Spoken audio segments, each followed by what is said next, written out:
Hello guys, in this video, we told you about the predictable alien events about the year 2021 and how we can take precautions. If you want, let's move on to the video immediately.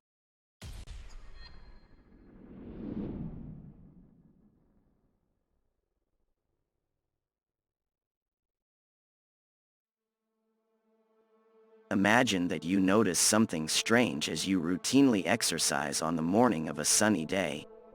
The birds make unusual movements and fly loudly all over the place. Immediately after, a huge shadow falls on you like you have not seen before. Some foreign objects appear in the air and the sky darkens within seconds. That's when you would realize that some intruder came to visit our world. Alright, what now? How will we survive? Will we be able to deal with the alien invasion just as we hope to get rid of the coronavirus? We've watched different scenarios about aliens in hundreds of movies since the beginning of the cinema and TV series industry. These productions also led to an increase in our imagination about aliens. Sometimes they were portrayed as terrifying creatures for us, and sometimes as very lovable creatures. However, they were absolutely terrifying to us. They can use us as subjects for their malevolent ambitions, or they can step into the world to completely destroy people. These thoughts really bother. What if they are friends? In fact, can we trust them if they are completely benevolent and visit our planet to help us? If, after all these disasters in 2020, we encounter aliens in 2021, I wouldn't really be surprised. If this happens, we will have to be extremely careful with them. Let's do a thought experiment and evaluate together how we could survive a possible alien invasion. First of all, if an object such as a UFO or a meteorite approaches our planet from outside, SETI, extraterrestrial intelligent life detection systems, radar systems controlled by NASA will be activated immediately. As a result of the incoming signals, world leaders will be notified and emergency meeting calls will be made. Brilliant scientists will be involved in these meetings, and the process will probably be conducted completely secretly so that the public does not panic.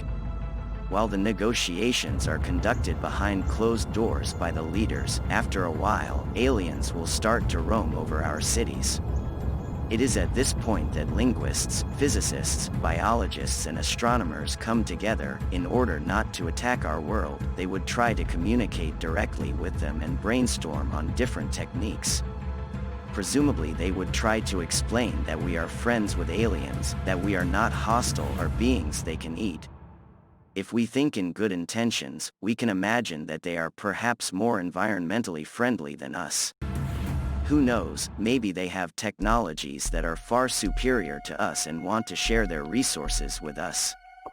If the deals go well, they may even become our extraterrestrial allies. If we are lucky, we can drive the flying cars we have dreamed of for years, thanks to them. Finally. Okay, I'm a little bit out of myself here, I admit. I have to put aside my dreamy thoughts and be real again. What if aliens are completely malicious and bloodthirsty approaching our planet? If things get to that point, diplomatic initiatives by scientists or leaders are useless. In that case, people are left with their own destinies to survive. Advanced world armies like Delta Force land on the field and use their most advanced weapons to take out the aliens. We will probably form the first line of defense in the upper layers of the atmosphere before they set foot on the Earth. We target their spaceships with our powerful missiles. If everything goes well, we will finish their work before they reach the Earth. However, if their ships somehow manage to enter the Earth's atmosphere, with air fighter jets, we may have to attack from the sea with naval missiles. We would use weapons, tanks and rifles to survive, so to speak. What if their defenses are too strong? What if the missiles launched by our warplanes remain fly-bite for their ships? Then they could set foot on the ground and gain direct access to our management mechanisms in our war centers. We would be under investigation and panicked communities would flee in all directions. Regardless of the scenario, we have to keep our minds. So we shouldn't go crazy with a clear phrase. In order to keep our species alive even under the worst conditions, we must continue to work as a team. Otherwise, it wouldn't really be a surprise to witness such scenes. If necessary, even a nuclear attack on areas where aliens are primarily concentrated can be considered. The cost will be very heavy for both the health of our planet and humanity, but nations can really think of doing this. Thus, the aliens are dealt a hard and heavy blow. If that's not enough to stop them, move on to Plan B so you're back. Before you go, you can like the video and subscribe to our channel. Stay healthy to support us.